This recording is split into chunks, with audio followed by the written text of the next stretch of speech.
Pen medical association तर्फे शालेय विद्यार्थ्यांची मोफत आरोग्य तपासणी।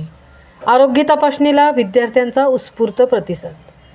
आदर्श विद्यामंदिर रामवाडी पेण शाळेच्या संस्थापक व माजी शिक्षणाधिकारी स्वर्गीय डी पाटील यांच्या स्मरणार्थ आदर्श विद्यामंदिर रामवाडी आणि पेण मेडिकल असोसिएशन यांच्या संयुक्त विद्यमाने मंगळवार दिनांक 13/18/2024 रोजी रामवाडी शाळेतील विद्यार्थ्यांसाठी मोफत आरोग्य तपासणी शिबिराचे आयोजन करण्यात आले होते।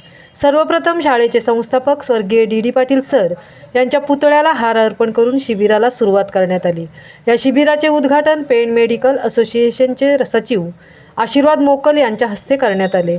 यावेळी डी पाटील, कृष्णावर्तक, शाळेचे मुख्याध्यापक, शिक्षक तसेच विद्यार्थी व पालक मोठ्या संख्येने उपस्थित होते। आरोग्य हीच खरी संपत्ती, म्हणजे संपत्तीचा बँक बॅलन्स महत्त्वाचा नाही, तर आरोग्याचा बँक बॅलन्स चांगला असला तर आयुष्याला आपला अर्थ आहे। या उक्तीप्रमाणे आदर्श विद्यामंदिर या शाळेने राबवलेला हा उपक्रम स्तुत्य आहे। असेच उपक्रम इतरही शाळांनी राबवले पाहिजेत। या मोफत आरोग्य तपासणी शिबिराला विद्यार्थ्यांनी उत्स्फूर्त प्रतिसाद दर्शवून आरोग्याची तपासणी करून घेतली। यावेळी पेण मेडिकल असोसिएशनचे अध्यक्ष डॉक्टर सचिन नाईक, डॉक्टर आशीर्वाद मोकल, सचिव doctor Pritam Patil, doctor Medha Patil, doctor Mayuresh Kulkarni डोळ्यांचे doctor Aditya Patil skin specialist, doctor Kishor Deshmukh CFI अध्यक्ष, डॉक्टर प्रथमेश पाटील, डॉक्टर अमोल पाटील आदी तज्ज्ञ डॉक्टरांनी शाळेतील विद्यार्थ्यांची मोफत आरोग्याची व डोळ्यांची तपासणी करून त्यांना आवश्यकतेनुसार औषधेही देण्यात आली। यावेळी उपस्थित डॉक्टरांनी शाळेने राबवलेल्या या उपक्रमाचे कौतुक करून पालकांना मुलांच्या आरोग्यविषयक काळजी घेण्याच्या सूचना केल्या।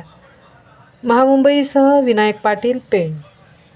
आज पेण मेडिकल असोसिएशनतर्फे शालेय विद्यार्थ्यांची मोफत आरोग्य तपासणी येथे घेण्यात आलेली आहे। या आरोग्य तपासणीबाबत काय सांगाल आपण?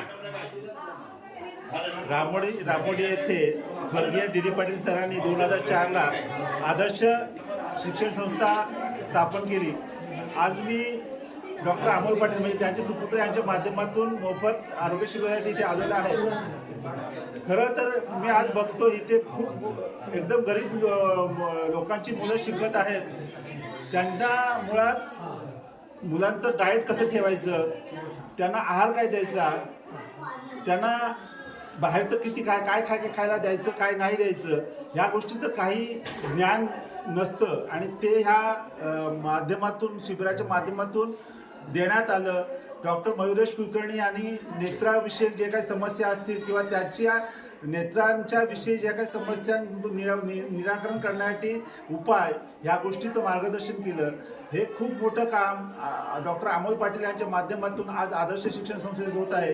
त्याच्यासाठी मी अमोल पाटील आणि आदर्श शिक्षण संस्थेचे सगळे संचालक मंडळ यांना मी धन्यवाद देईन की अशी उपक्रम सतत अशा शाळांमध्ये व्हायला पाहिजे, जेणेकरून गोरगरिबांच्या मुलांना आरोग्याविषयी ज्ञान आणि त्यांच्या ज्या काही छोट्या मोठ्या समस्या असतील त्या निराकरण करण्यासाठी मोफत असा आयुर्वेदिक वैद्यकीय सल्ला मिळत जाईल।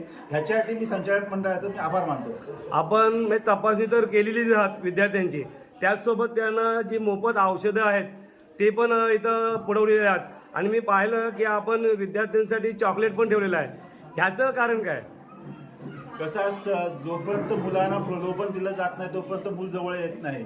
डॉक्टर म्हटलं की लगेच मुलं घाबरतात आणि त्यांना कुठंतरी जवळ करण्याच्यासाठी चॉकलेट हे दाखवावंच लागतं। आम्हाला कल्पना आहे काय चॉकलेट देणं काही वेळा चुकीचं ठरतं, तरी पण जोपर्यंत चॉकलेट डॉक्टरची जर भीती घालवायची असेल तर चॉकलेट देणं भाग आहे। आम्हाला जे आरोग्य शिबिर झाले त्याला जे आमच्याकडे जे फार्मा कंपनी येतात त्यांच्या माध्यमातून आम्हाला औषधं उपलब्ध झाली। काही कंपन्यांनी ती मोफत उपलब्ध करून दिली, त्या फार्मा कंपन्यांचे मी आभार मानेन। आणि काही का असेना या शिबिराच्या माध्यमातून गरीब लोकांच्या मुलांचं आरोग्याविषयी ज्ञान मिळतं आणि त्यांना मोफत आरोग्याच्या विषयी सल्ला दिला जातोय।